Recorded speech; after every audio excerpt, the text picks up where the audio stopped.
नमस्कार। देश के सबसे विश्वसनीय, सबसे लोकप्रिय और नंबर 1 शो शंखनाद में आप सभी का स्वागत है। मैं हूं आपके साथ चित्रा त्रिपाठी। सड़क से संसद तक, जी हां, सड़क से संसद तक हंगामा बरपा है, क्योंकि इस देश में हंगामा अब आदत नहीं, रुचि बन गया है। किसानों के आंदोलन से पैदा हुआ सड़क का हंगामा माननीयों के साथ संसद तक पहुंच चुका है।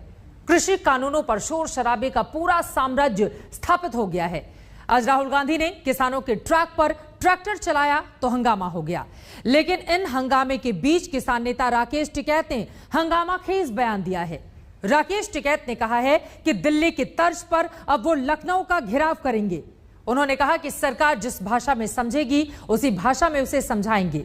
टिकैत ने किसानों के मुद्दे पर बहुत कुछ कहा। पहले सुन लीजिए राकेश टिकैत को। यूपी में आप आए हैं, लखनऊ में आए हैं, स्टेट कैपिटल में, क्या औचित्य है आने का?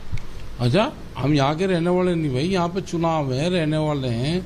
यहाँ पे 4 साल से गन्ने का रेट नहीं बढ़ा, आलू का किसान बर्बाद हो गया, मक्का की खरीद नहीं हो रही, गेहूं की खरीद नहीं हो रही, फसलें आधे रेट में बिक रही है, बिजली पूरे देश में सबसे महंगी है। ऐसा क्या है कि लखनऊ में नहीं आ सकते हम? कोई पाबंदी है लखनऊ में? आपके साथ भारी संख्या में किसान भी आए हैं, क्या अभी तक वेस्ट यूपी में आप लोग का ज्यादा प्रोटेस्ट वगैरह रहा था? क्या कुछ प्लानिंग है क्या इस तरफ भी करने? इसको भी दिल्ली बनाएंगे, लखनऊ को भी। आज चारों तरफ तक घेर घार कर बैठेंगे, वो टाइम भी आएगा जब इसको भी घेरेंगे। देश की राजधानियों को दिल्ली बनाना पड़ेगा। जो स्टेट की राजधानियां हैं, धीरे धीरे ऐसे प्रोटेस्ट वहां पे भी करने पड़ेंगे। वे आज हो 2 साल में, कभी भी हो तो बात तो करनी पड़े। ट्रेन नहीं चल रही, ट्रेन रोक रखी, नहीं तो भीड़ तो यहाँ की भी बहुत उधर जाती है। अभी भी जा रहे हैं, बहुत लोग जा रहे हैं। यूपी चुनाव की बात हो रही है यहाँ पर। आपने जैसे कहा कि आप लखनऊ को अगला दिल्ली बनाने की प्लानिंग कर रहे हो, तो कब तक माना जाए? देख लियो तो प्लान बन रही है। हाँ, बनेगी प्लान। हमको चुनाव लड़ने आ रहे हैं यहाँ पे, हम तो अपनी बात कहेंगे जनता के बीच में।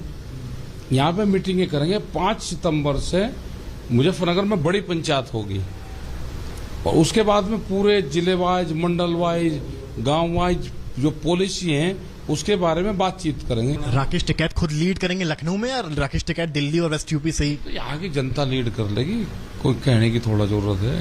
टाइमिंग को लेकर सवाल उठा रहे हैं कि आप अभी ही लखनऊ क्यों आए, पहले से क्यों नहीं आए? क्योंकि चुनाव नजदीक है, बार बार यही कहा जा रहा है। तो क्यों चुनाव में हम नहीं जा सकते क्या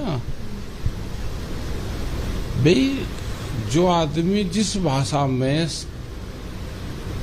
समझता होगा, जिस भाषा को, अब ये चुनावी भाषा समझे तो इनको चुनावी भाषा में इनको दवाई दी जाएगी, क्योंकि दवाई तो देनी पड़ेगी ना, इनको आराम होगा दवाई से इनको। आपने कहा चुनावी भाषा में दवाई दी जाएगी, तो क्या राकेश टिकैत चुनाव लड़ सकते हैं यूपी का? ना, हम तो नहीं लड़ते चुनाव, बिना ही चुनाव लड़े देंगे दवाई। क्या जो डॉक्टर दवाई दे वो पहले बीमार होगा दिखाओगा, वो रिसर्च करेगा उस पर, या कौन सी दवाई काम कर रही कौन नहीं कर रही। ये तो बंगाल में इनको दी तो उससे इनको आराम मिला, तो देंगे वही दवाई देंगे ना। मतलब ये जंग आपको किसान रह कर ही लड़नी है, पॉलिटिकल पार्टी में आके नहीं? ना ना, उसमें क्या करेंगे जाकर? आज तो बहुत पार्टी बन रही, तो 700 पार्टी का रजिस्ट्रेशन करवा रखे, लड़ दो जिसको लड़ना भाई। कोरोना भी है, 3rd वेव बता रहे हैं आ रही है, बताया जा रहा है कि किसान आंदोलन जो है उस बीच में कर रहे हैं, ऐसा विपक्ष। आंदोलन ना खत्म होने का, ये बीमारी कहीं भी आ जाइयो, आंदोलन जारी रहेगा हमारा। हम आंदोलन छोड़ कर नहीं जाएंगे।